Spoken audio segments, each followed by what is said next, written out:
Does that look all right on your end? Yep. You guys can see the whole screen? Looks great. Okay, great. Well, and we just started the recording. Okay, go ahead. We did. It's begun. Okay, good. Hey, thanks everyone for joining in. I know it's after a long work day, it's hard to kind of focus on something like this, but know that you can see the recording and pause me, speed me up through the boring parts. Look at the handout as it complements hopefully what you see here. All of the slides, the text on the slides you will have if you want to download that handout once it's posted later tonight or tomorrow. You're welcome to have that. That's good. If you want to have follow-up conversation, I'll give you all that contact information. But I would like to just plant this frame of reference that it's about growth and the illumination. You see the veinage and the sunlight and the nutrients in the soil. So this is all supposed to be a representation of spring and perhaps good things, better things to come as maybe we get vaccinated and move beyond the pandemic stuff later in the year, probably. But also that it's about student growth and not just playing I gotcha. I've documented how you fell short and I've shared it with all the stakeholders. Come back tomorrow for more of the same rejection. It'll be fun. That we really have a very different approach to this, a lens through which we see things. So if you want to have conversation with me, seriously, a few days from now, weeks from now, months from now, years, it's really all right. I don't mind talking about this by phone or Zoom or whatever media platform you'd like. You've got on the screen right now, email address, you've got the website where you can look at lots more resources and other things that I've done and other things I've posted from other people that are really good with the research and the practicality. And then Twitter, if you're on Twitter, you're welcome to follow if you'd like to do that. So any slide that you see that you want to take a quick digital photo of it, it's really all right. No worries at all. And I'm pausing here, stretching just a little bit in case you want to take a photo of at least how to contact this guy until you get the handout. Okay, I've probably stretched long enough and waited on that, so let's get right to it. We talked about this idea of not being gotcha. There's a politically defined definition of accountability. We got to shape them up. We got to, teach them what's right and that sort of thing. And pedagogically, which is pedagogy is the science and craft of teaching and learning and all of that. Well, a pedagogical definition is that I'm facilitating your journey. And I want to get you to the point where you own your learning. You develop self-efficacy. We shed the skin of some kind of learned helplessness or making excuses or needing somebody else to give us our external validation when we actually, say, look, I made this decision. It led to this powerful result or this lack of an effective result. And so I'm in charge of that. I own that. And then I can choose to create this as my future and not wait for other people because I can gather those tools around me. There's so much here that is speaking towards building capacity for forward movement, i.e. the student's future. So when we talk about growth, I'm really serious. It is a lot about growth.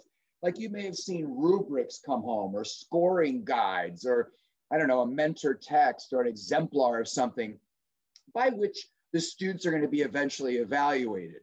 And that's great. But the problem here is that teachers and sometimes parents, we really only engage with that after all the learning is done. But in this approach, students are given a copy of the rubric, the evaluative criteria for all the different levels of progress on day one. So if you find out that there's a project or there's a new unit of study, you'd probably want to ask, and the students want to ask and advocate for themselves, yeah, what does it mean like early on? And, what do I need to be doing like midway through and at the very end?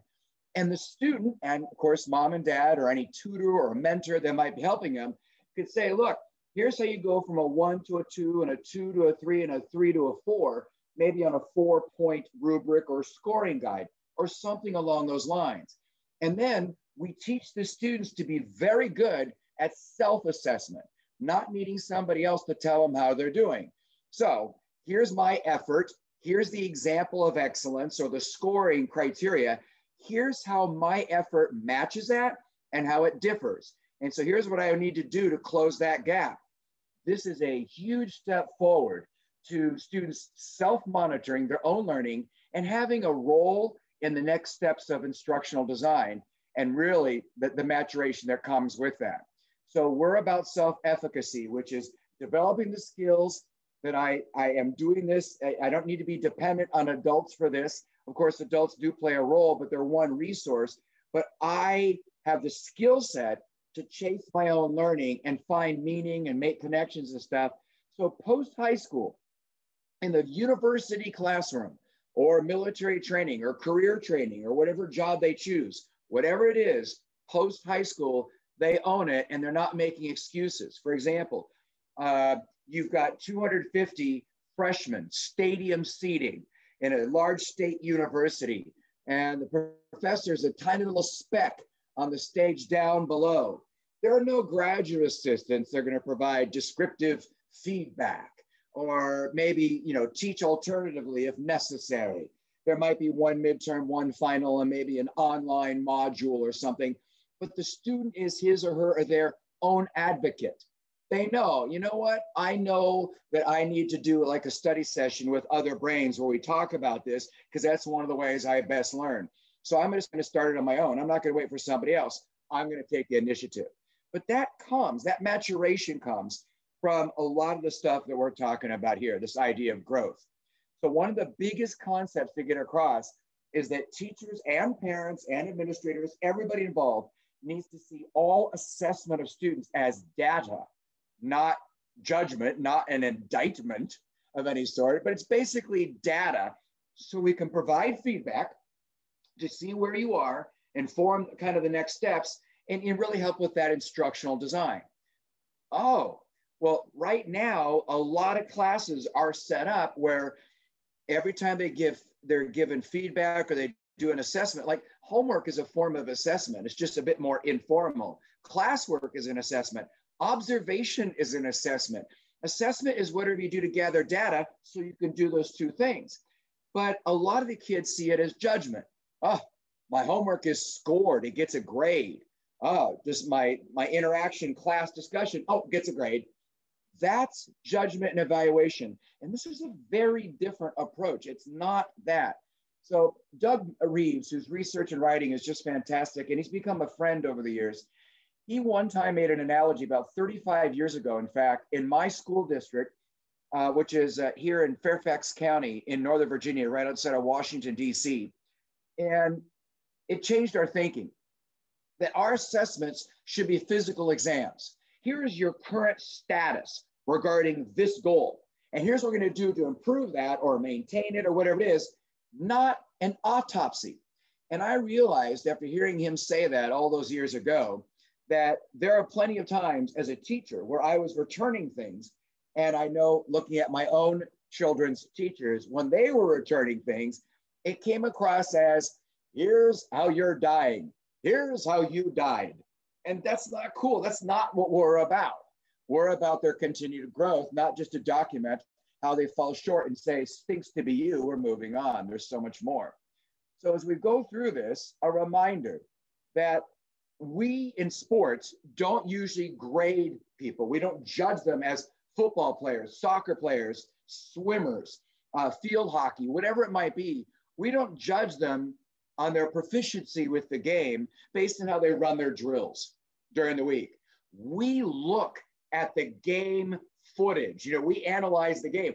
That's where you're bringing all the skills, the content, everything interwoven together to create the end result, whatever it might be. And it's really a statement as to your proficiency.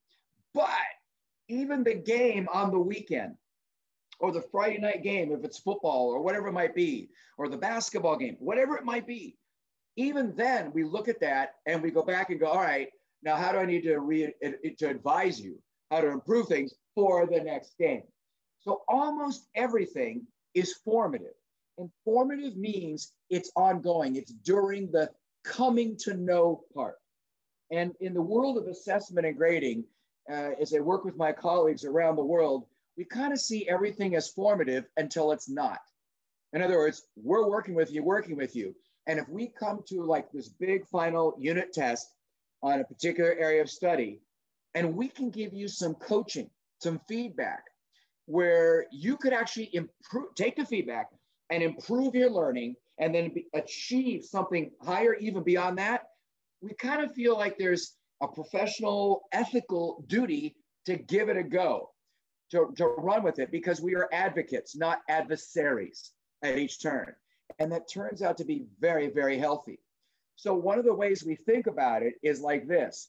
Formative assessment is aptly named. Assessment comes from the Latin assidere, which means to sit beside. So assessment is kind of a coaching tool. And informative assessment, which is homework, classwork, just the interactions together, group projects, quizzes. These are status checks. These are progress checks. Here is what I'm doing. I'm giving you feedback on where you are right now, but it's not high stakes. It's used to inform and see where you want to go next and guide all of that. That's great. But it's not a statement of your final version of your competency. It might be stumbling first steps. It might be some blind alleyways. It could be that initial intermittent sporadic effort where you're sort of there, but maybe not.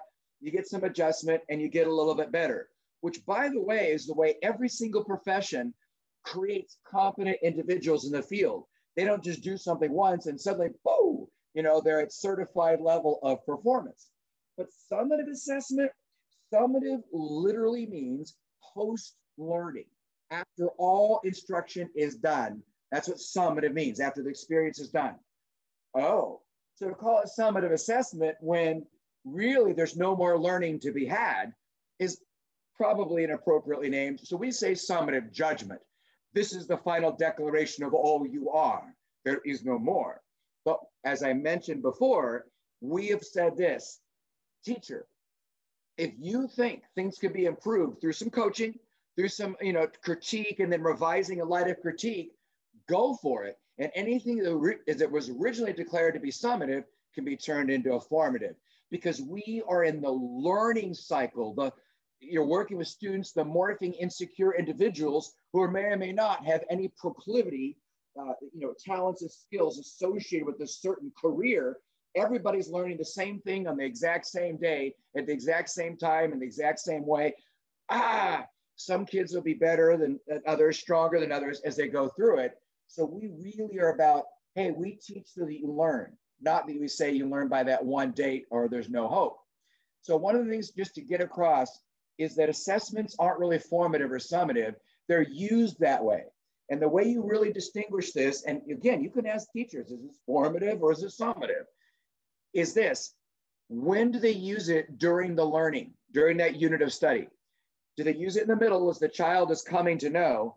And how do they use the data from it? Do they use the data we collect from in the middle of the learning assessment to be final judgment, final competence, or merely to inform next steps and provide feedback so the student can own their learning?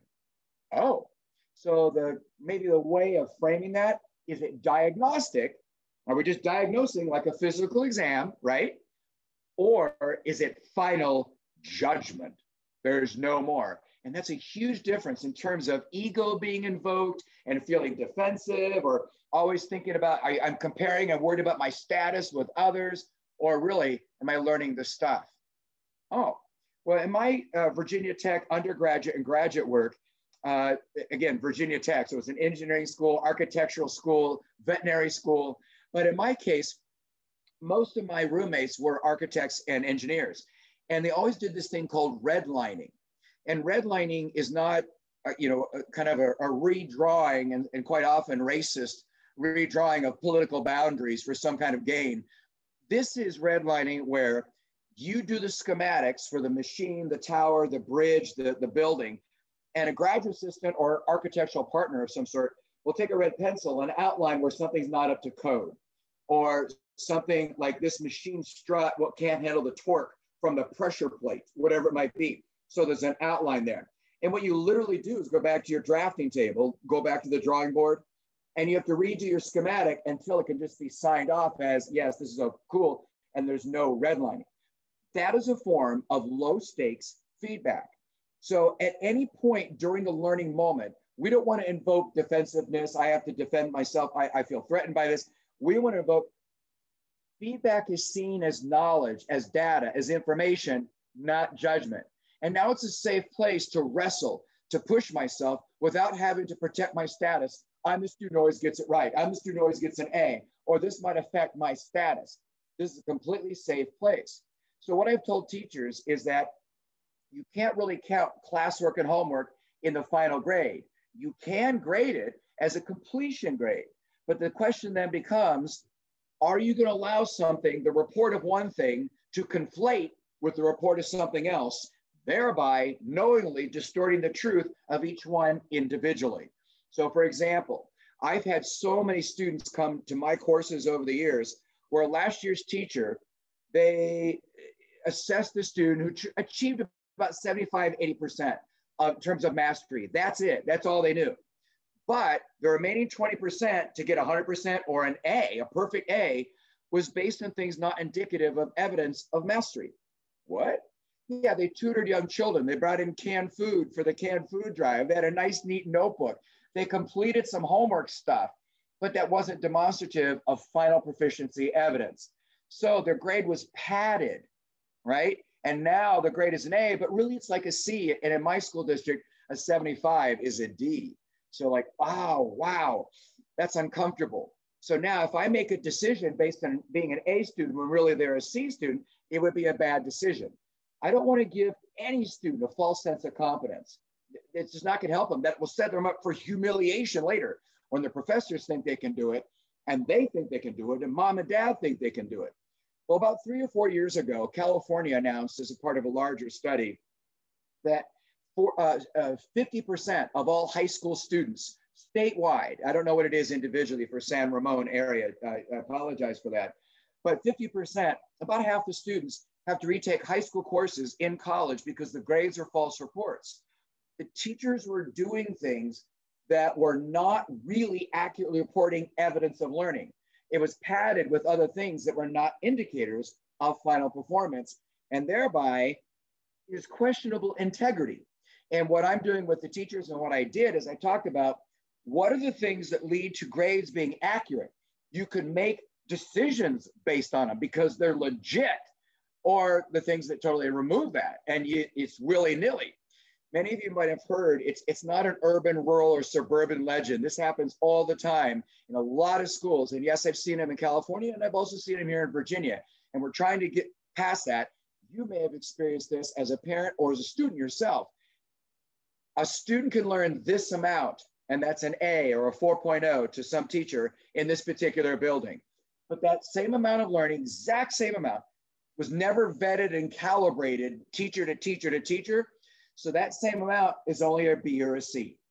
And so parents, rightfully so, might, in a sense, say, well, I want my child in that class, or no, in that class, not that one, because they can get the A with the accurate reporting. And yet those teachers say, yeah, you can trust the grades, they're totally accurate. They can't, unless the teachers have talked to teachers who are in subject-like, areas, and we get together and go, all right, Barbara, Deb, Dave, and Al, Miguel, let's talk. When it comes to osmosis versus diffusion in our unit here in science, what's excellent, what's almost excellent, what's like basic. So we all have the same line of demarcation, and we're accurately, consistently, because we value the consistency, accurately communicating what this is about. And that's what we're trying to get across to the teachers. So what if a student does no homework? Passive aggressive, just insubordinate, I don't know, he's ill, something has come up. What do we do if he doesn't do anything, but he gets 100 on every single test? Well, you might imagine my particular approach, they would get the A because I have all the evidence at the end of the learning journey that they know their stuff. The homework, it's interesting. It sounds like I was giving out busy work, because if students could achieve to that level of proficiency and excellence without doing the homework I thought was so pivotal to his or her or their success as to assign, I'm thinking, well, who's the slow learner there? It's me. Homework and the class should have simply been more challenging as we go through with that. And Okay, I'm not sure about the anonymous attendee. Somebody locally will have to answer that. Well, Thanks. yeah, we'll take care of that. Nikki, that'll be you, I guess. Next one, what if a student does all the homework beautifully, but bombs every test? It makes me concerned whose homework it is have I been marking, or are my tests really very similar to the homework? They should be very closely aligned. If I'm doing something on my test that is not like they practiced, not like they experienced, then it's an invalid score on the test. Oh, so labs. We should worry as mom and dad when a teacher says, and anything lab-like using manipulatives, maybe an online training module, software, but when they say all labs universally will count 30% of the grade, that should raise a radar blip concern, because you have to decide, when is the lab being used? Is the lab where they're learning a science idea or a math idea or a computer coding idea or a music lab idea, they're coming to know content, it should count 0. It gets a lot of feedback, but this is not the final demonstration of the student's proficiency. Oh, or is the lab a culminating application of all they've learned in science? This is a part of that final demonstration, so it can be a part of the 100% of the grade. So is it coming to know, or is it final judgment? It's a huge difference, diagnostic or evaluative. This is kind of the sentiment we're trying to get across. So consider this for a moment. We have a student who's struggling to some degree. We're teaching a geology unit on plate crusts, subduction zones and so on, where a plate of the Earth's crust goes under another, causing earthquakes and other things. I grew up in San Jose. Santa Clara County Public Schools is where I cut my teeth, and my brother and his wife live in Davis right now. So I feel like I'm bi-coastal between Virginia and California, but I know about the earthquakes and the tremors. At any rate, well, I'm trying to get him to understand this. So the rest of the class is going through the river of lesson plans, but this child, yeah, from time to time, I might need something parallel, a different method. Maybe we cross over and do some of the same things, but then we continue a little parallel. He just learns a little differently. This child, he can do the same lessons, but once in a while, he needs a different degree or type of support. I'm about to show a movie, but I have a written version of the narrative. So I give it to him to read ahead of time to kind of prime his brain for what's going to happen. And he's able to stay focused during the film. Or I give him a template to take notes, whereas the rest of the class doesn't need a template. They're fine, but that child needed a stepping stone. No big deal, but notice both arrows end up at the exact same standard. And then some students simply need more iteration. They need like 5-6 practices before they're proficient. Whereas other kids, they can do it the first time. We're good. But in all of this, as I might do different things to different students, here's the thing we have to remember. None of this big red X has anything to do with the grade. Why? Because the grade is what students know and are able to do at journey's end, not the routes they took to get there. So for example, if you're trying to get in a rock band as a high school sophomore or something, you practice a lot or you didn't practice a lot. You've got parents who play or they don't play. You listen to this music or you don't listen to it. There's so many different routes to you getting good at the bass guitar or lead guitar, whatever it was. And now you audition for the open slot and you're found lacking. Somebody else gets it because they actually practice more or were more proficient, guitar licks, they know how to do the riff, whatever it might be. They got the slot, but you work harder and there's another slot opening up the following year and you audition and you get the slot. It was a different timeline, but we ultimately say you can rock out, you're fully fledged. So freedoms, rights, privileges, credit granted to the achieved man, even though it might've been a different route. The grade is what you know at the end of the journey. And that means that we're mindful that students are like popcorn. They pop at different rates. They mature, get competent at a different rate. But school is set up as a uniform timeline, as if all humans learn at the exact same rate. And they don't.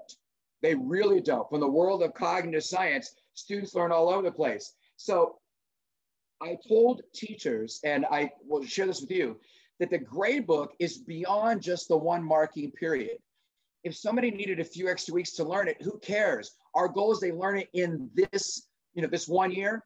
And for some kids who might need into the summer, go for it. Because we were hired to teach so that they learned it rock solidly, not to say, well, you didn't learn it on the one uniform timeline I arbitrarily imposed, so that's it. It's kind of like if you gather the neighborhood toddlers together and you say, all right, I'll leave you over here, but Joey, stand over there. Okay, good. Now, all of you, you learn to walk at 10 months, second week, first day.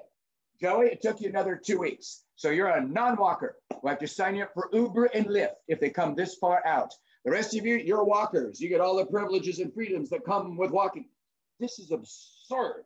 And it's the exact same absurdity for a classroom teacher, high school, middle school, elementary, to say something along the lines of, this day is the only day you have to learn and demonstrate final mastery of direct and indirect object, or forever hold your peace, child.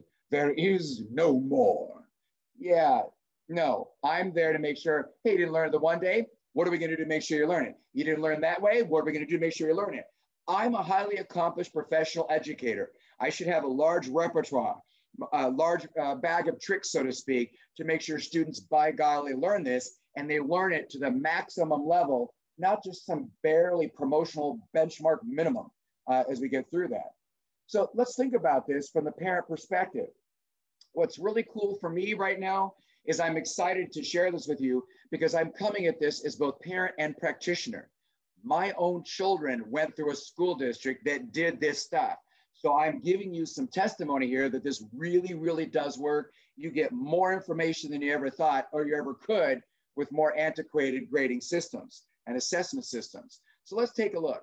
I lean over as your teacher at a parent-teacher conference, and I say this that you see on your slide right now. Child scored well at test 1, 2, and 4, but bum test 3. What can we do to help? You're going to ask me what? What was on test 3? Where do I need to work with my child? What were the other things I wish they did well? It doesn't help you to have something that says, yeah, ancient Rome test 83. What does that mean? And so I ask teachers quite often, so what if some child got an 84% on a fractions test, and then another child got an 86? What is the functional difference between those two in terms of competence level, proficiency level regarding fractions? And they say this, oh, it's hard to discern that. It's just the number correct out of the total possible. No. That's not what I asked. What can that second child do that the other child could not do? There's got to be a difference. And 84 to 86% is within the statistical margin of error. And yet, that's 2 full percentage points. We have found valedictorian determined by 1/10,000th. There's a TH on the end of that of a decimal point in some schools. Summarily rejecting everyone else of the exact same or higher academic performance based on a statistical anomaly. Yeah, this lacks integrity and ethics. It's falsifying the grade merely just to sort children based on something that is not worthy or warrant a sortability filter. So if I walk in and I say, so how's my child doing in the class? And the teacher says, well, he's above average in his algebra class. And I said, yeah, but that's how he's doing in relation to classmates. I want to know, what has he learned? I would expect every teacher, when I say, how is he doing? You will tell me how he's doing in relation to standards, learning targets, the goals. By golly, can he do spreadsheets? I need to know that. And to what degree? That's the helpful knowledge. Yes, down the road, if we're applying for applications, there might be a need for sorting, but even that is falling out of favor at university levels. So you want to ask your child's teachers, is this criterion reference? It's assessment against criteria of success regarding this thing. Or are you just comparing them to other people? Because if I say, hey, how's he doing? And you go, he's above average, and the average is down here, that doesn't mean a whole lot. That's actually a nerve-wracking thing. He's performing poorly, but in relation to classmates, oh, he smells like a rose. Not helpful. As a parent, I want this to be helpful to parents. So what if we continue with the 100-point scale and we said satisfactory? All right, you got 100 down to 0. What number means satisfactory? Just kind of think about that in your mind's eye. Is that a 70? Oh no, why would you settle for so little? 80. Going, I'm feeling more like 87. And other people are like, no, go all the way to 100. Absolutely 100. I wouldn't accept anything else. Well, when you do that, and let's say we went on and said, well, what would you think was proficient? What would you think was excellent? It turns out amongst the parent community, let alone a high school, middle school, and elementary faculty, there's often 20 percentage points difference. And imagine if my emotional baggage as a teacher is that satisfactory is a 75, but yours is an 85. Woo! We are inconsistent. We're out of alignment. And that means we're miscommunicating as we talk to each other. So the goal here is that we do value the consistency and we do value integrity. Our grades mean what they say. So we want teachers to get together and agree on it. Here's the problem. The 100-point scale has all these levels. There are 101 if you go 100 down to 0. And the more levels you have, the more things are wildly variant and subjective. Think about that. Specific art techniques and materials that evoke the zeitgeist of an identified historical era. As a parent looking at that, I'm already a little, I don't get this, I don't understand if I don't have any background in that. But now the teacher's saying, you know, an 89 versus a 90, a 90, a life of dreams fulfilled, or an 89, a life of dreams deferred, Langston. One kind of dumb percentage point, we feel like we can perceive a difference when we really can't. And that child gets into that program. This child is denied. This is a statistical anomaly, as I mentioned before. But what about at 1/10, 1/1000th of a decimal point? This is a false assumption that we can perceive mastery to this level of precision. We can't. It is purely set up to perpetuate the false idea that we can. So you want to say, literally, to go through the different levels of proficiency in my child's growth, what is the difference between here and there? And I need to see some kind of evidence descriptor, a paragraph of some sort. So let me put it to you slightly differently and maybe in a colorful way here. The more levels you have in a grading scale, as I mentioned, the more subjective it is, and the more inconsistent we are teacher to teacher to teacher. So if all the teachers graded the exact same thing your child did, they would give it all kinds of different grades. And you'd like, what the what? I don't know what this is. So what we're asking teachers to consider doing is use a smaller scale with fewer levels, but each level is really clearly defined in words that parents and students and educators all understand what you're talking about. Well, for those of you who study research, you might be very well aware of this, but I just want to make sure we're all clear. The smaller the level, like the fewer the levels, the higher the inter-rater reliability, so that we will continue to use that test and it will continue to create an accurate score so there's validity, but teacher to teacher to teacher, we all use it and we come to the same conclusions. We like that. And it's communicating much more clearly rather than relying on people's different emotional baggage. Here's one example. Nationwide, when I was a kid in Santa Clara County Public Schools, yeah, D was poor. It was awful. You're going to stay after school. This is not acceptable. This is terrible. Today, that's a C. C used to be considered average or normal. Nationwide, B is the new average or normal. That's what our society has learned to accept as the normal part. Oh, wow. And D is just a coward's F, according again to Doug Reeves, who I mentioned before. The student failed. We just have enough guts to tell him. So usually schools get 2 or 3 levels, A, B, C, 4, 3, 2, something like that, very clearly defined. And you can actually map the student's performance, product, effort, right to the evaluative criteria. Here's where it matches, here's where it doesn't match, so the report is here. Now, would you like to continue? Here's how we can close that gap and learn it. It's awesome. There's so many more tools there to help. This is very cool. but this is going to take some cultural shift. So this is my slide reminding you that you want a grade to be as accurate as possible.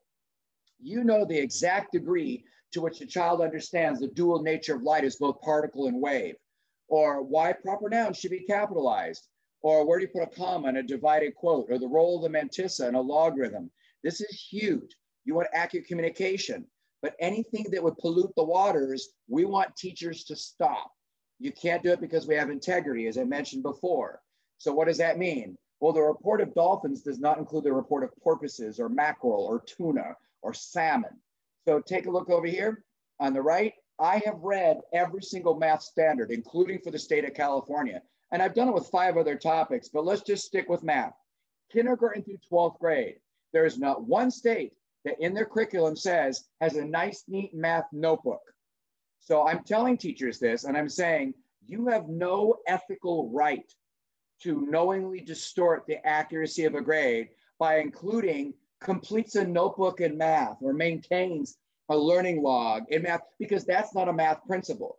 The math principles are, can multiply binomials, can graph inequalities, understands the order of operations, understands commutative, associative, distributive, multiplicative, inverse properties, things like that. Oh, so it's an accurate report. Yes, the report of apples doesn't include the report of oranges. And I remind teachers, you don't give points and grades for students taking a test. You're giving the points to reporting the performance of the evidence represented via the test. So I don't want to hear his grade is higher because he did this work, or his grade is lower because he didn't do this work. No, no, no. He presented evidence of mastery. He did not present evidence of mastery. That's the rallying cry. So we don't want grades as reports of doing, compliance. They're reports of, by golly, you learn it. And it's really interesting. You may have heard of Carnegie Foundation and the Carnegie units for high school graduation. Until about 15 years ago, you had to have a certain number of minutes in a class. It's like 250 minutes of PE over 2 weeks. However that schedule worked out, and that would qualify you for a diploma. But about 15 years ago, they completely tossed it and did this. You have to demonstrate proficiency in this amount of the learning standards, because we were so tired of students actually getting high grades or diplomas being given out that didn't have meat behind them where the student actually learned it. The nation has risen in critical mass saying grades better mean what they say or we need to toss them. They've got to have some kind of integrity. So as you look at all of these, what do they all have in common? Their work habits, their scholarly, professional disposition. I think they're part of maturity. These are actually really important things to future success. But this teacher, she's the one teaching spreadsheets. And you see what she's seeking there in the caption bubble. Where is all that stuff? Oh, so she realizes it's important, but I need to make them important.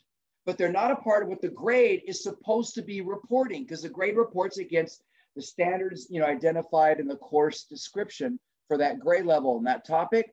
So then she says this, then make them important. Elevate them. And here's what we found. When you give these things, virtues, work habits, behaviors, actually their own radar, their own rendering, high school, middle school in particular, the students mature faster in those things. This is actually one from a college. And it's also used at a technical high school that I've been working with, whom I've been working in Texas. But notice the second one from the bottom. They decided locally what they would value. And one of the things they value is that you stay calm in the face of challenge. You don't fall apart. But they overtly teach how to do that. Look at the very top. By golly, you respect and you adhere to deadlines. And they get a separate grade for it. It actually elevates it in importance, and students mature faster and get into that. That's win-win. But if you have a report card that's, well, here's your physics grade, or here's your social studies for 4th grade report, and it's also the degree to which you used a quiet indoor voice about your supplies in a timely manner, practice personal hygiene successfully, but next time a little less axe. You had a nice, neat notebook. Now the grade has been fudged higher or lower by things not indicative of evidence, and we're knowingly falsifying the report. So we've got to be very careful that children don't think that The grade is a statement of them, because a lot of them do. They think that's my only value to my parents is in relation to my test score. And body language and the ways we say things, that's true. Here's the thing you have to realize. A grade is just a summative judgment as of one calendar date, arbitrarily determined. We just set the date, February 12th. You have to know all the stuff. Otherwise, there's nothing else. That goes against everything we know. And then from the world of assessment and grading, we know that over and over again, the most accurate report is the most recent evidence. So on a quiz, if you get an F, you don't know it, but those same questions are asked again on the test, like in 3 weeks. And man, that quiz scared you when you got an F. You hunker down, you really learned it. And then on the test, and we trust the test to create an accurate report, right? And the test, you demonstrate full 100% excellence in that. The earlier quiz is irrelevant. No adult in any job would tolerate the earlier demonstrations of incompetence when they're first coming to know to be woven in as the evidence of final competence in the field. They have grown, they've developed a skill set. That's irrelevant, right? So we want teachers to really assess repeatedly throughout the year as much as they can, and really count the most recent assessments of something the most, and it carries the most weight. So I've told teachers that grades are communication. They're not about rewarding students. They're not about affirmation. They're certainly not about what a child deserves. As Clint Eastwood may have said in Unforgiven or some other movie, deserves got nothing to do with it. Well, what do you mean? Well, he worked very hard. He deserves a high grade. He didn't work at all. He should get a low grade. No. What if you worked really hard but did not achieve to this level? I'm not going to record the report of that level when you're down here. I'm going to be candid. I'm going to be honest. That is the greater gift. The most positive legacy is an accurate report. But I'm totally going to work with you. You can get whatever grade you want.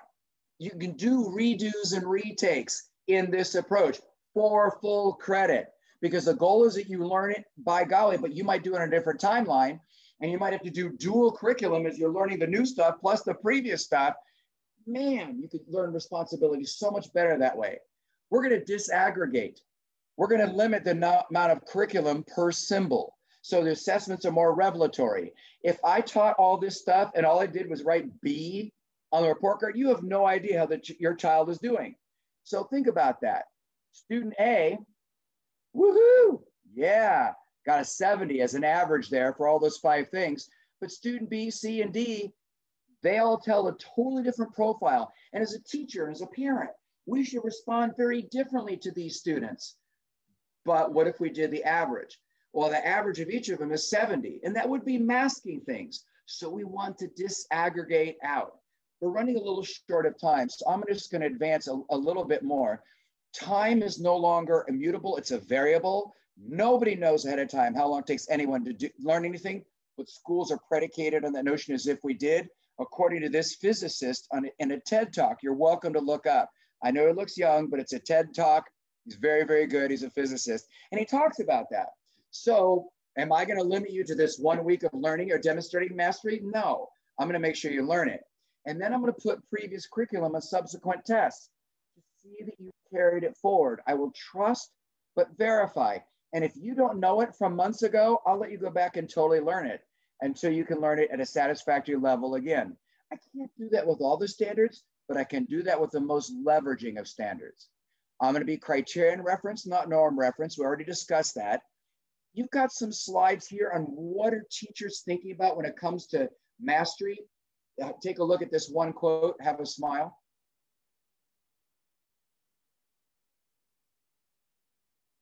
Yeah, I am not going to have assessments where all you do is perform as a well-trained parrot. You're going to have to apply and show some flexible thinking. So for example, I don't care if you did the book report. I'm trying to assess you whether or not you understand plot of a novel. So we can't have teachers and parents getting so caught up. Did he do the project? Did he do the project? That's irrelevant for the grade. It's, did he present evidence of what you were seeking via the project?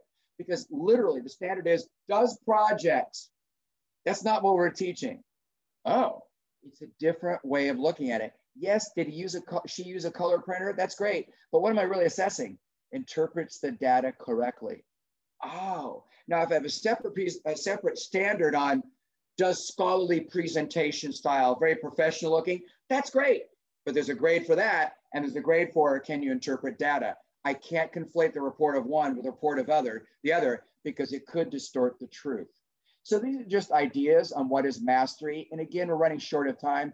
I would be glad to explain these to you, but most of them are self-explanatory. I think we're okay. I'm going to go towards the end here after this. This is just a reminder, after you do a lot of evidence, nothing is ever kept in the dark. So I told teachers you can show them a sample copy of the test. You can tell them some of the problems, but change the raw data so they don't simply memorize, but roughly they have the same question.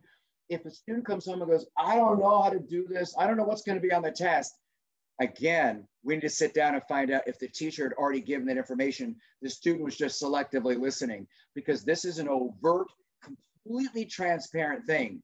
We never do this in the classroom. Student says, is it on the test? And we go, it might be, it might not be. You better read every single word in the chapter. I'll be able to tell whether they read. Nobody cares if the child read the chapter. That was a tool for you to become proficient. One of many tools, I hope. What we care about is, do you understand the causes of this war and how it compares to the causes of that war, or whatever it is I happen to be teaching. So we rally around the learning, and yeah, we begin with the end in mind, a la Stephen Covey, if you know that philosophy. Now, to do this, and as a parent, I'm going to recommend you get really up to speed on descriptive feedback. This is how you coach the student without over-assisting or without them cheating or plagiarizing, but you guide them. What was your goal? How does your effort match? What would you like to change? That kind of a thing. How are you going to get there? I did 2 videos I'm recommending to you just to get up to speed. One is like 8 minutes and one is 12. So they're not that long. And they're listed right there. And it's how parents can do this, students can do this, and teachers can do this. And toward that end, I gave you a lot of these slides that are actually in the video, but in animated style. It's that animated hand drawing thing while somebody narrates, and it's me narrating and me doing the graphics. But there are a lot of slides here on how you can help. Tone, attitude, even examples of you being a mirror and just reflecting back to students what they did. And then examples of teacher or parent to a student for a variety of subjects. Again, I'm not going to telegraph right or wrong. I'm going to say, what do you notice? Or why did you do that? When you telegraph a judgment, it shuts down the acceptance of critique. It invokes ego and a sense of self-preservation. And I don't want to do it. And I want students to do it. So now here's some examples of students just stating the facts and the result, point and describe. These are all described in the video. So know you have them, plus a lot of these other techniques, although they are here in the handout if you wanted to see them here, but you can look at the videos and see them there. And this leads into kind of one of the last big things, and that is this. Well, the second to last, because I'm going to talk about college here in a minute. And that is that feedback is a waste of time. It doesn't help, even though it's so instructionally powerful, unless it can be acted upon. So what we're working with teachers is for them to reconsider relearning, reassessing, or redo, retake policies. And what I have for you, and I'll just tell you that you've got several slides here. You know, how do people learn to play this instrument or build it? By reiteration. Every single profession does this. And just a reminder that recovering from failure teaches more than the label for failure ever could teach. We have a fascinating amount of evidence that F's and zeros don't light fires. They don't teach kids morality, how to meet deadlines. We literally know how to do that very practically, but it's not through the grade book to do it. So I gave you several slides on this redo, retake stuff, why you would do it, what's appropriate scoring, what's unethical. As I work with HVAC, legal schools, nursing schools, and so on, I teach the same things to them. You can see a lot of the printout here. And if a teacher ever says no redo, these are the 3 things they're saying. They're in the middle, that it's okay to skip this assignment, had no value, there's no consequence, and it's okay if you don't learn. All of those are unacceptable to a professional and to a parent. No teacher should ever say those things. So if I had Tesla, this would be more dramatic, but I'll settle for Edison. Just give it a read. Yeah. And I do a lot of work with second career people, 20 and 30 years, as scientists, engineers, lawyers on every branch of military service. This is a colonel from Colorado Springs who was a student in one of my classes one year, and this is his highlighting. Every manual for every branch of military service says you have to do redos and re-examinations over and over until the cadet or the soldier knows whatever it is you're teaching. Why is that? Because in the field of war, if people are incompetent, they die. So if it's good enough for the United States Navy, my dad was Navy, my wife works for Navy Federal Credit Union, it's good enough for us. At any rate, I'm trying to make the case this is legit. There's the Dr. Tay skateboarding video. But here's the thing I'll offer you. I have a new article that talks about how do you manage the reassessments and relearning so students learn responsibility, but also the teacher doesn't go insane with too many redo requests. And then how do they reflect on this decision-making? What are some of the principles? If that would be helpful for you, grab that. In that article, I do have these different ideas, even how to do it with extra credit. A reminder that all these ideas are far more preparatory for the working world and reflective of how people in professions are actually assessed than antiquated notions. I gave you some slides here on, yeah, what do we not do in the working world, but we're totally doing here and think it's legitimate, some of which I've already discussed. But I did want to pause for a moment and remind you of colleges, and I'll do this, share some resources, and then we'll open it up for questions as you'd like. One, International Baccalaureate, the IB program, which I highly recommend, has a whole assessment paper on proper assessment that's really reflective of what we've been talking about the whole way. And I find IB far more preparatory for college and university level work than AP. Having said that, my daughter did 9 AP courses. My son did 7. And so we're an AP family, yet I think that IB, as I work with those schools and AP schools, I just see a lot more that's preparatory for them. And just a reminder that AP is falling out of favor in terms of students placing out of courses at a lot of universities. When I asked the college board about their assessments of AP exams, this is all they gave me. And I said, look, if you're qualified, which is 3, I think you should be well so. So what's the difference between qualified and well qualified? And they couldn't tell me. It was very frustrating. Well, in 2013, there was a real turning in educational circles, particularly higher ed and high school. And we started realizing that GPAs are meaningless. This is literally one of the articles that was in USA Today, and it ran in other newspapers back here, New York Times, Washington Post, other ones. And basically what they said was that like Swarthmore, Clemson, UVA, University of Virginia, other schools, we take the raw grades of the classes we value, and we recalculate the GPA to decide whether or not they're a good candidate. So the GPA you calculate will often be very different. And they're looking specifically for the rigor of the coursework. So I gave you some of the talking points there, but this is the slide where I wanted to pause for a moment. Every admissions officer with whom I work, professors, when they get those freshmen in the class, high school counselors, everybody agrees on these points on this slide. I haven't found anybody who deviates from it. And I've been working with them for years. One, the grades in the courses they value, so not all the courses will they count. I also remind you that some schools it's 95 to 100 is an A, other schools it's 90 to 100, yet other schools it's 80 to 100, and there are many students who are being independently schooled, charter school, or homeschooled, and all there is a narrative commentary. Now, some of those people try to do a report card, but quite often it's narrative commentary, and they still get into these schools. So there are ways to work around that. It's not the end of the world if your child does attend a school that doesn't use grades. Nonetheless, I'll just tell you what everybody universally is declaring. Secondly, it is the rigor. So they want to see that it says honors, AP, IB, level 2, level 3. They want to see that there's rigor there because that's more indicative of future college stresses that'll be on you, that you take initiative, you push yourself out there, you push the envelope a little bit. Third, over and over again, they're really tired of students dropping out after 2 years. Well, in 2012, it went to 50% and over 50%, and it hasn't gone back under.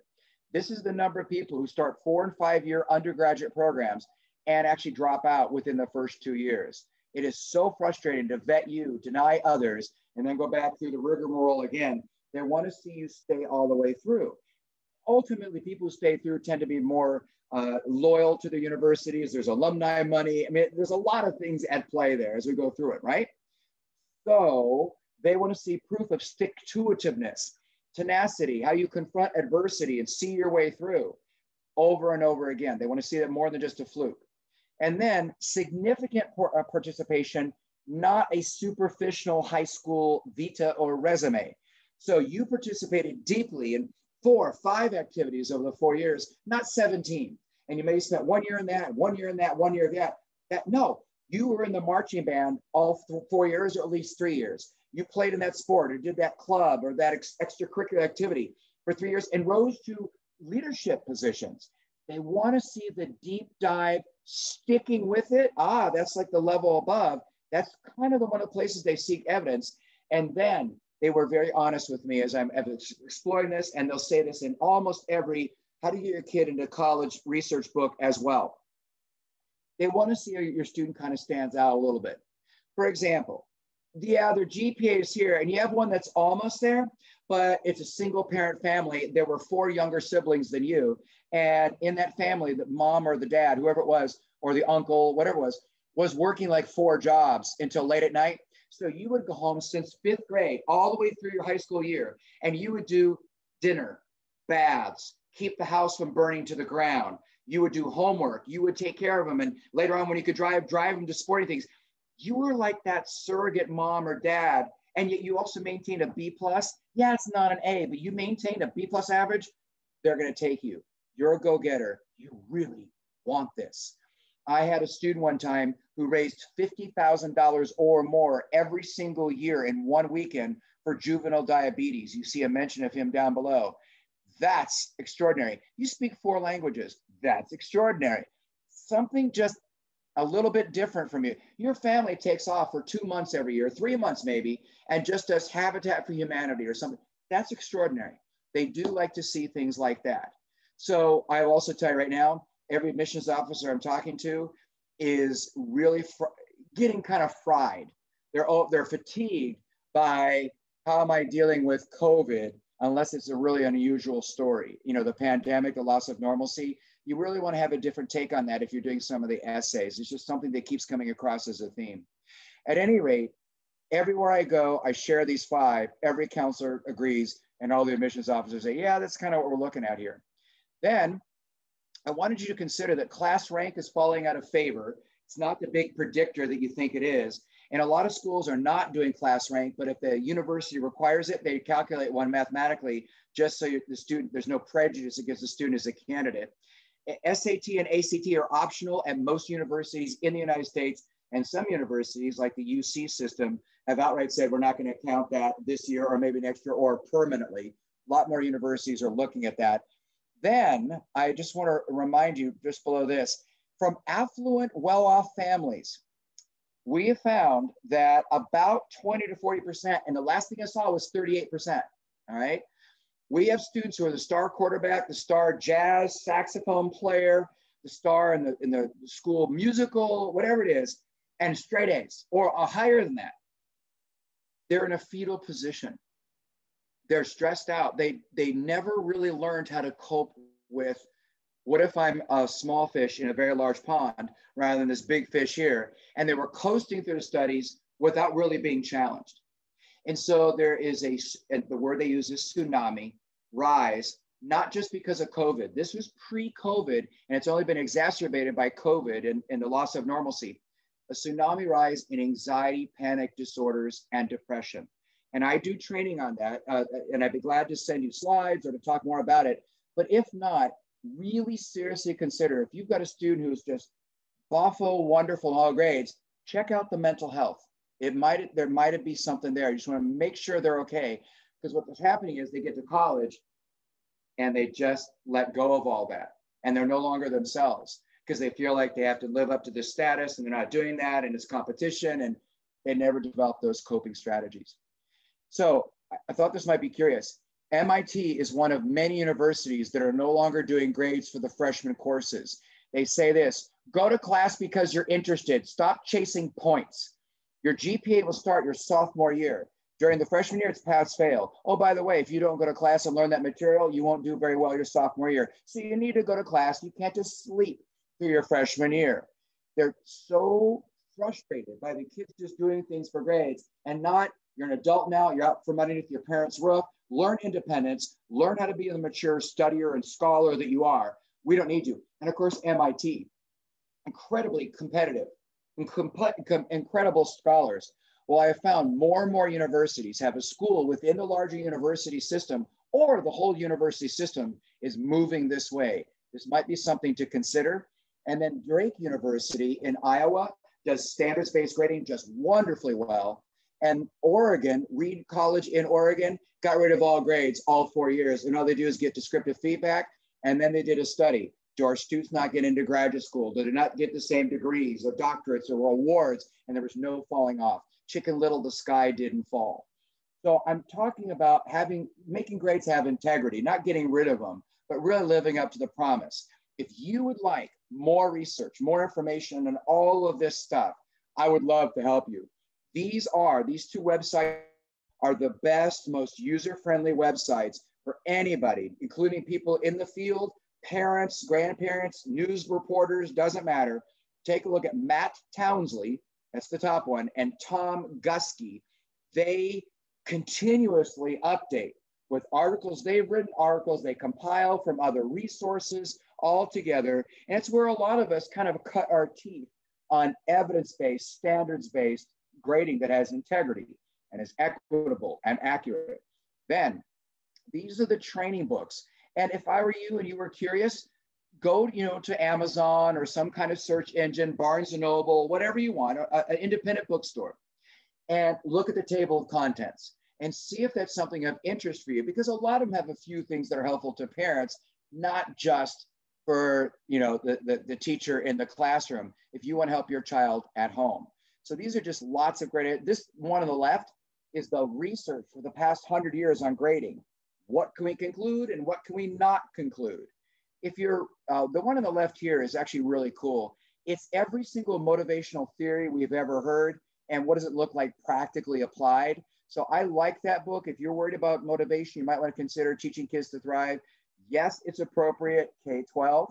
It leans a little bit more towards upper elementary through high school, but there's plenty in there. The book to the right is my book. The one on the left is my book if you want to worry about summarization, creative ideas on that. But the one on the right is the assessment grading stuff on which tonight has been based. If you want to do a deeper dive, that's fine. The people at the top, if you're on Twitter, they're researchers, practitioners. They'd be glad to talk to you. Down below, all the websites I kind of gather together when everybody wants like a compilation of that. You'll see the two websites I mentioned earlier also on this list. And then I just want to thank you. Thank you so much for cultivating and building competence, yet also compassion in your students and that self-efficacy.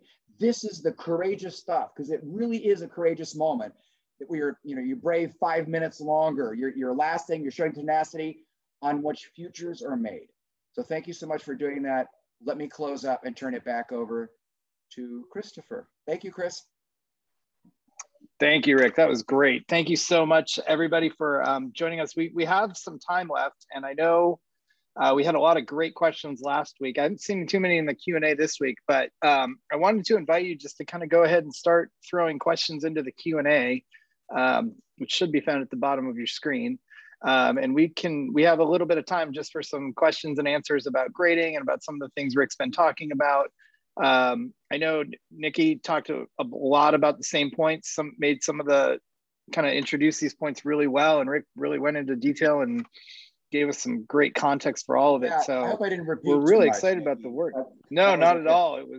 It led in really well. Worked out really well together. So it's interesting. I travel around the world doing these presentations, and more of the DoD schools, the international schools, and the independent schools abroad, so all around the Pacific Rim, are doing this. I've been invited to Singapore several times to work with the teachers there on assessment and grading, because Singapore wants to move totally to this as you're going to this. I mean, in general, but that's, it's a smaller, very focused group, but Singapore students actually perform very well internationally. So if you look at PISA and TIMSS, that would be something really to consider. But one of the things we find in a lot of countries is, like I was working with a school in Guatemala recently, their federal government mandates the grading scale, so they don't have a lot of latitude if they want to remain accredited. So what they tend to do is they do the wise thing in the classroom and have to translate it to the country's grading scale, in order to keep their accreditation. What they found is the students who move on and then go from those schools into universities around the world do very, very well because they're a lot more mature in what they know and how they best learn. And they've really learned it. It's rock solid. The approach that I'm sharing with you is far more demanding. Just think about that for a minute. If I taught you something in September and I put questions on that 5 months later, you know, somewhere January or February or something, you better know it. And if you don't, you get an F and you have to go back and learn it. So like, oh man, I have to remember it? Yeah. So we're going for long-term retention and the grades mean what they say. Oh man, but the students are far more prepared. And what I found is the best preparation for anything in the levels above you or the next school is personal maturity and real competence in what you're currently learning. And when those two things are happening, and they happen a lot more frequently with this approach, then you're better prepared for anything, even if those teachers don't do it. So internationally, you still have countries who are just doing percentages all the way through, and they're not going to change for the next few decades. But more and more schools are turning that way and trying to translate it into that just so they can keep the schools present in those countries. That's my initial response to you as you do that. Why not get this entirely? I think probably in my lifetime, and I just turned 60, so I plan to retire when I'm 95. Just so you know, I'm going out for recess at age 95. Do not call me. However, for the next 35 years, there is a migration away from grades. There's already a number of organizations called Teachers Going Gradeless that you can look up. One of the leaders is Mark Barnes. If you want to pursue that, Star Sackstein, I've mentioned it. They've got great stuff on, hey, can we just do descriptive feedback? Here's the thing you have to realize though. In my school, when I'm on leave, so I can do this, but in my school, I have 185 students. And I don't have time to write out narrative commentary on every single child, on every single thing I teach. So a grade is a placeholder for a much longer description of evidence I should have already written out. And I just tweak from time to time as I talk about individual students. So the parents really have to say, what are your grading symbols? I might use blue moons, green stars, the whole lucky charms. The symbol doesn't matter. It's the evidence descriptor that gives you the feedback you need. And in a perfect world, I think that would be great that we could do that. The competence exams, Jim McKeon, is something that I would say if it was a composite competence exam. So for example, a single sitting, it can distort truth. Statistics 101, larger sample size increases accuracy. So I would expect on different calendar dates to take different elements of the exam, put them together, and then that would create a composite competence exam. Yeah, I think that would be fairly legit. That would be all right. What are the results for first? Oh, I'm sorry, yeah.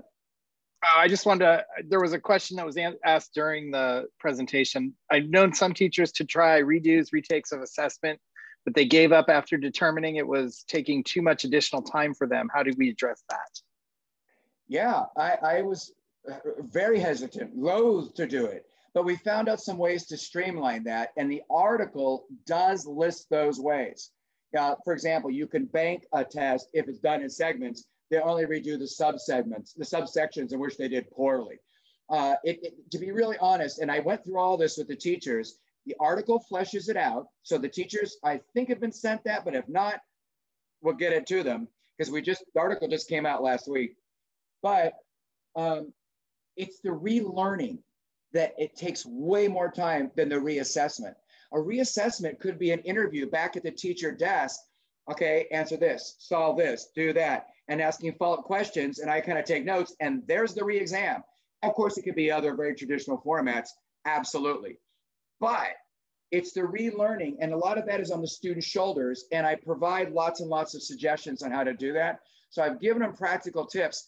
Chapter 16 in Fair Isn't Always Equal, second edition, which is my book, I'll send to anybody who wants to do it. And that's a real fleshing out of the redo, retake process. So students learn responsibility and not overwhelmed. What I find is the teachers earlier in my career as well would go crazy with all these redos. And we had to find ways that we could make it still the same evidence, but still care. You have to think about this though. Do we just say as teachers and parents, oh, well, he didn't learn it, we're moving on? Or do we say, look, all right, we got to move on, but I also have to teach you this stuff. And so in a classroom, a teacher might need to learn the skill set of tiering and scaffolding, which is basically this. How do I teach different levels of readiness in one class period? How do I teach simultaneously rather than sequentially? I work with you, you all just hold on while I'm working with them. Just sit and read a book, that's all. Okay, now you just keep practicing. Now group two, and that's not gonna get us anywhere. You're gonna be bogged down. So there are tips that we can help to streamline, and I did share a bunch of them with teachers. Is there another question you wanna ask real quick, Chris? Or can I share? No, we can go back to, yeah, we were at Jacqueline's question on the Q&A. Okay, what are the results for diverse students in closing achievement gaps? I love this. One of the ways that would close the achievement gap is to simply redo how we had grade and report homework completion. We've got all kinds of proof. So most of my work is with LA Unified and Chicago Inner City, some of the DC schools here back where I live. It works really, really well. There's hope that some students who aren't well-resourced never got a chance to learn this because of whatever was going on in their lives, for whatever reason it might be. ELL students, students with learning disabilities, students with Asperger's, moderate autism, the students who learn differently to any degree. There is a huge change with this, but it's usually accompanied with the teacher's broadening repertoire of differentiated instruction. How do I teach with divergent students? For example, I work with teachers, and I mentioned this to the teachers already in Santa Ramon. Seriously, man, if you're just chasing evidence, what are like 10 ways they could prove mastery if you weren't so stuck on this traditional test exam? So is there a non-linguistic way to represent as opposed to only requiring linguistic ways? Oh, well, if they demonstrated this, would that be sufficient for evidence? And the teacher said, yeah, great. That's another way. Whereas if you have teachers who don't get into this, they say there's only one or two ways to do this and that's it. There's no way to think outside the box. To me, that's creativity and intellect that is atrophied.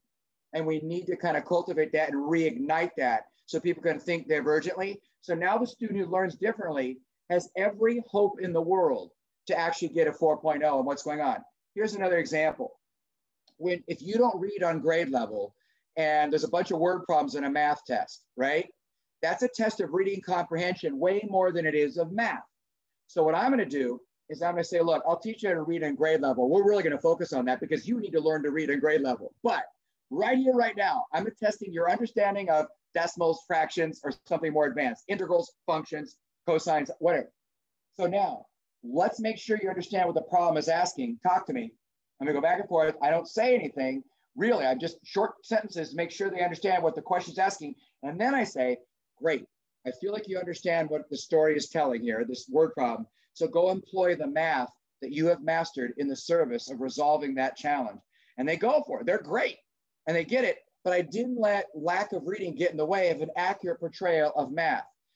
This is a part of the kind of approach I'm suggesting to them.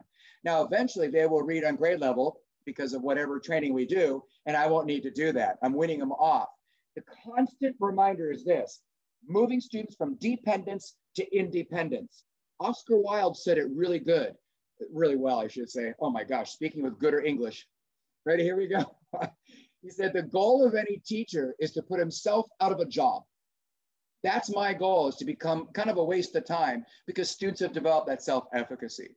So in my research that I found, and you can take a look at some of the websites, students who learn in very divergent ways do much better. All right, and then JD, are students going to be at a disadvantage when they compare to high schoolers from India and China? Note that I have teams in all three countries in the workforce, and the other students' countries are much better prepared to work than US students. Well, I have to tell you, as I travel around and look at Korea and Germany and other countries, some of whom are winning in international comparison studies, TIMSS and PISA, I've noticed something rather stunning. We have about 350% more science standards, 175%. This is one study I read in Chronicle of Higher Ed. More math standards, 175% more math standards than those countries do. They have a smaller curriculum, but they do a deeper dive. We tend to throw everything in the kitchen sink. A second thing that I've noticed is this: their first night of working with something is almost playfulness. It's exploring the concept. We tend to do this. Here's the math algorithm, do 35 of them now really fast. We tend to go to get fast at it because we don't have time. We got to move on. And I would suggest this, less is more. That are doing a deeper dive, lateral, and creating an intellectual agility, a flexible thinking is huge. But a lot of our students are graduating in formulaic ways. In 2010, we could not find enough candidates to go to Oxford for the Rhodes Scholarship Program. What was going on? We had so many students who were coming through schools who were so primed for the standardized state exam. They were taught to elicit a singular response and they had no dexterity. So what was going on, you know, the caliber of the thinker that goes to Oxford for the Rhodes program is somebody who can do this.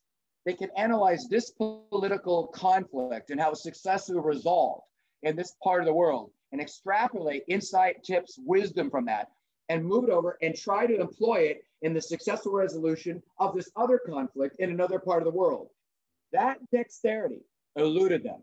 So what we want to do is we want to teach students to employ math models, science models, writing models, but then know when to toss the models to the wind, when to use a hybrid of 2 or 3 different models in the effort to solve this thing.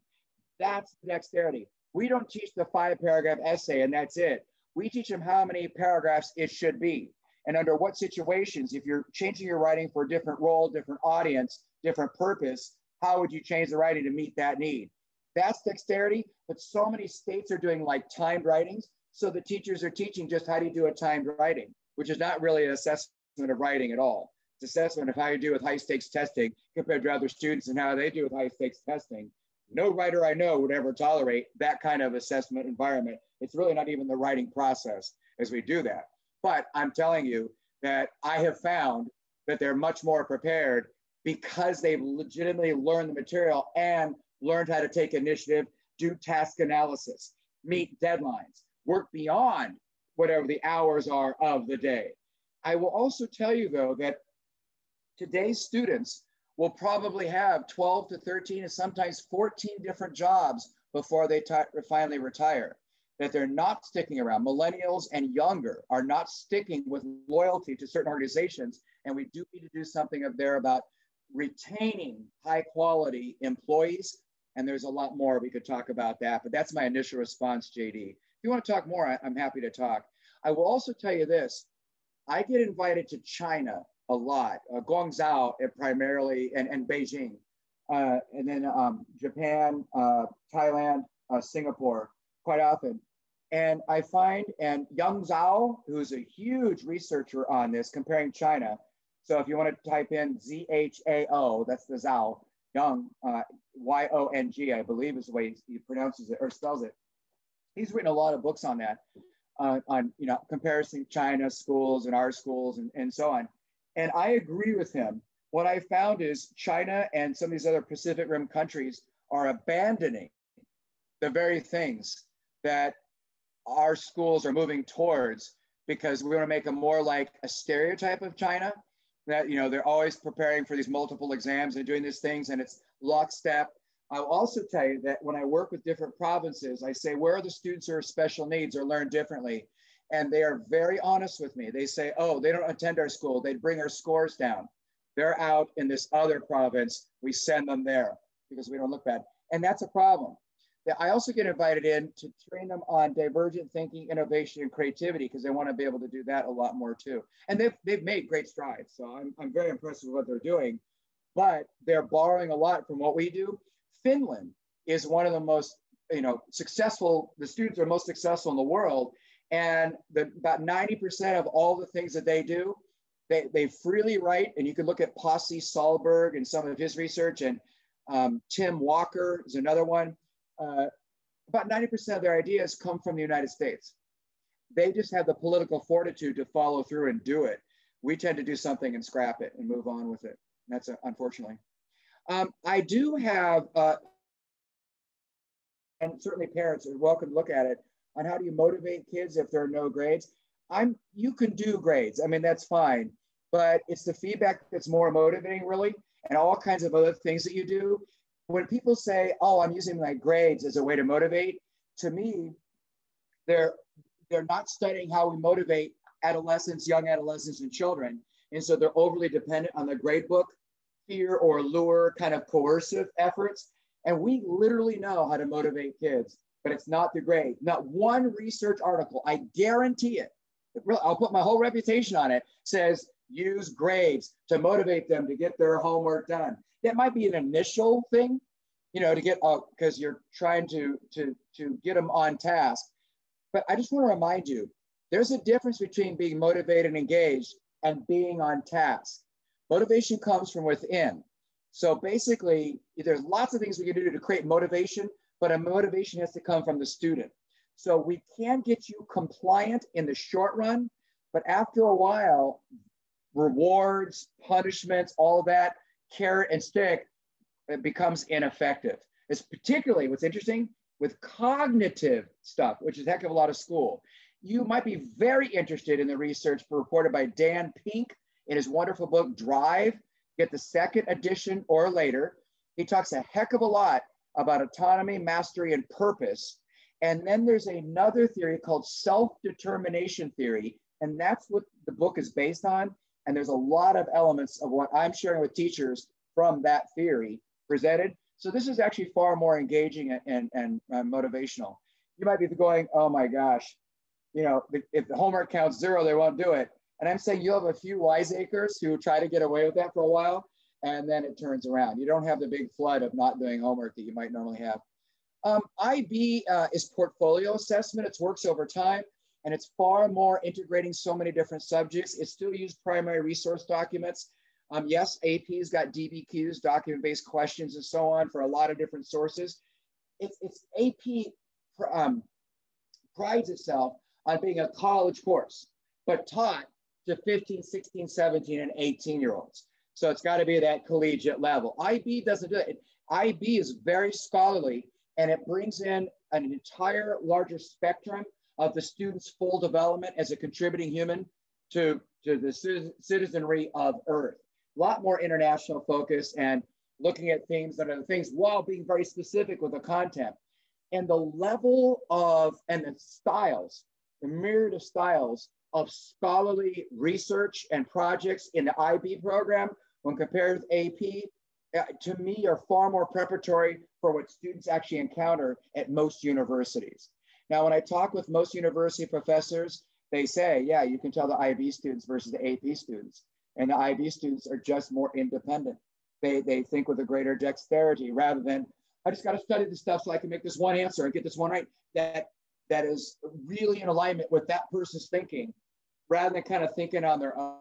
So I don't know, you know, we can go into a little bit more comparison. If you're curious about AP though, there's a wonderful book called AP, A Critical Examination. And it's about 20 years of research on AP and what it means for high school counselors, for parents of high schoolers, for high school students, for professors who get AP students. It's a pretty interesting study. How did you train them to incorporate creativity in their grading? Can you give an example? You know, I did a thing on agency. I'm a really big believer, and I hope all of you are a big believer in student agency, which means the students have more voice and choice in how they're assessed. Here's an example. We've just done something I've taught you in class. So I would turn to the class and say, well, you know, you guys, you're in middle school or high school now, or even elementary, they would have some experience.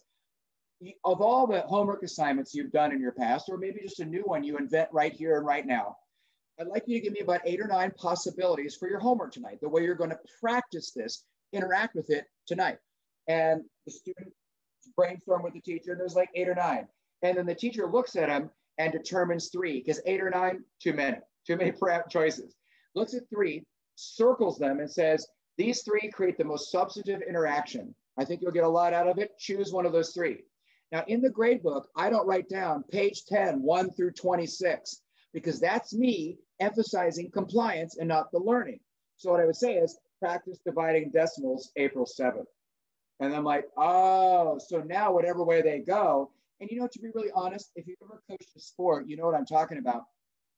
Some students need this practice and some students need this practice. It is very rare that everybody needs the exact same practice. So these 3 students will do homework this way to practice it, but these 3 students, it's more meaningful to do it like that. And so I said, hey, from time to time, have a modified democracy and let students choose the homework assignment as long as it is substantive interaction with the evidence, the evaluative criteria, and maybe the way they're assessed. If they want to give you a proposal a week ahead of time, not the day of, but a week ahead of time, instead of taking the test, I would like to demonstrate mastery this way. I'd say, no problem, I want to see your proposal, but you must account for every bit of evidence that's going to be represented via that test, or I will say no. And one of the things I told the teachers is, I've never had to tone it up. I've always had to tone it down because their eyes are bigger than their stomachs. They want to do this and this and this and this and this. And I was like, dude, I'm just going to ask you 8 questions on Friday. I'm like, no, I can do this. And so the idea, there's a creative side. And then the other example I'll give you is what I mentioned earlier this evening. And that is that, look, there's probably 8, 9, 10 different ways to assess the same thing. Like, how about in a math test? And by the way, I do this in my math test. Here's one math problem. Here's how 5 different students from other classes tried to solve it. Who did it correctly and how do you know? Who did it incorrectly and what would they need to be retaught properly? I can tell what you know is you critique others in the very thing in which you're being assessed. It's an example, it's a portrayal of your savvy, your competence in that you have the dexterity to critique others. Oh yeah. After every multiple choice, the next question should be, why did you make the choice you did? And you can't use process of elimination. And I see so many misconceptions rise to the surface when I put those kind of questions on tests that were otherwise covered, masked, when I didn't ask that follow-up question. Those are some of the creative things I shared with them. Anonymous attendee, do you think school districts should continue to administer state standardized tests? Here's the thing about standardized tests. One, most of the items that are on standardized tests are those things that are financially feasible to score. Not necessarily the best way to teach that thing or the most important thing to test. So take it with a grain of salt, that the scores. Second, every author, so ETS, Pearson, College Board, every author with whom I've ever worked has said this: our tests should not be high stakes judgment scores on students or teachers. They're meant to be diagnostic. Where's the child? And used in conjunction with what they do in the local school building and the teachers' assessments with that. So please don't base everything on this one score because it's simply not true. And the other thing to realize is that most of those state exams are norm reference, not criterion reference. So it's how you're doing in relation to others, not how you're doing in relation to this. SAT has a really minimal predictive quality for how you're going to do in college. And it's not meant to be a test of your knowledge. It's a test of your aptitude to do collegiate-like things later. And after the first 6 months, its predictive power and what you're going to do in college just dramatically, it plummets. So a lot of people look at the SAT, Riley, and they like the ACT and the AP exam as a bit more indicative, but even then, those are optional in some places and not in others, but falling a little bit out of favor. So I would say, do these tests truly bring value to students? No, to my honest, if I were being really candid with you, I would say that schools and districts haven't done a good enough job explaining the high quality of teaching and learning that are happening, really showing the public evidence. And I think standardized tests are kind of implemented on us to make sure that there's some kind of quantifiable measure. Learning is messy and it's disorderly, and we're trying to impose order on disorder. And it means you have to be comfortable with a little bit of ambiguity and a little bit of, hey, take a look at this and interpret it, this way through this lens, because it's not completely accurate. So backing up to my original premise would be this: standardized tests aren't bad. It's how you use the data to make it punitive or instructional that makes it a wrong move. So yeah, do standardized tests, but use that as information you give to teachers like right away to inform instructional design. And that's about the extent of it, not to punish or scold. One positive from standardized tests is that some communities have simply been not paying attention to the performance of some of its subgroups. And racially, when you see it broken down, you go, oh my, the scores are really low there. And that's been impetus to change instructional strategies and institutional racism and sexism and things like that. And that's been a positive. I love that. That's okay. But obviously we want to make it much more instructional than it is punitive.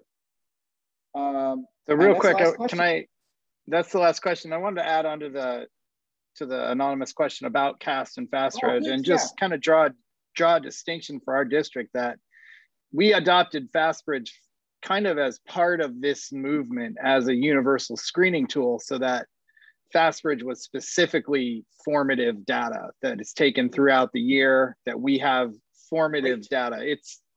It's a standardized assessment in a way, but it's not a state standardized test. And it's part of this whole idea of we needed more formative tools for student learning. We needed more data about where kids were that we could act on tomorrow, rather than with CAST, where we get the data for last year in August and it is, to use your words, an autopsy. So there is a distinction there. To get something in the summer. Right. Yeah, no, it's rarely helpful. So to parents and educators that are online, the rear view mirror effect. If we did some test in February, March, April, and then we get the results back in August and we're trying to make decisions, the students have grown a huge chunk of their lives. We would still need to reassess in the fall to diagnose where they were, and not rely on driving our car down a high-speed curvy highway by only looking in the rear view mirror, what once was. We've got to look out through the front windshield as much as we can. So we need to get current data, not 5 months ago data. So just a caution to be aware of there. So that rounds out our questions. I want to thank all of you. I know it's 8:08. We're a little late here, and it's really late for Rick out there in Virginia. So well, 8 we are going to overtime for Q&A. That's not bad. That's not bad. No, no, it's just late for you. It's what, 11:08. No. I'm usually reading up until close to midnight, and then I kind of conk out. So we're good. All right. So I want to thank everybody for joining us tonight. Kind of want to remind a few points from last year. You know, the goal of this semester was to get everybody thinking in terms of assessment for learning, rather than assessment as a summative judgment, if we could, to put it as succinctly as we could. This is the beginning of a very long journey. We're not making any policy or grade changes tomorrow that are going to affect every student or make teachers teach differently, or all of a sudden speak an assessment language that we don't fully speak yet. We're taking this journey together. We're beginning together. We'll be walking together for the next few years on this. So please, please, please continue to join us. I wanted to share the website that that was put up just today. That will have both of these evenings, the recordings on them. Sorry, I'm just sharing it here. This was put up today. Thanks to Denise Jennison for working so fast to get that up. So I wanted to point you here that we'll have the recordings of both of our family information nights on this website. We'll have the slideshows up, and we'll very soon be putting more and more resources and adding to it. So this is all kind of late breaking with the website, but we wanted to point you there. I have a little background noise going on. So thank you for joining us tonight. Please watch those news flashes for information about further information nights we'll have for all of our families and students. And we look forward to you joining us on this conversation. Thanks.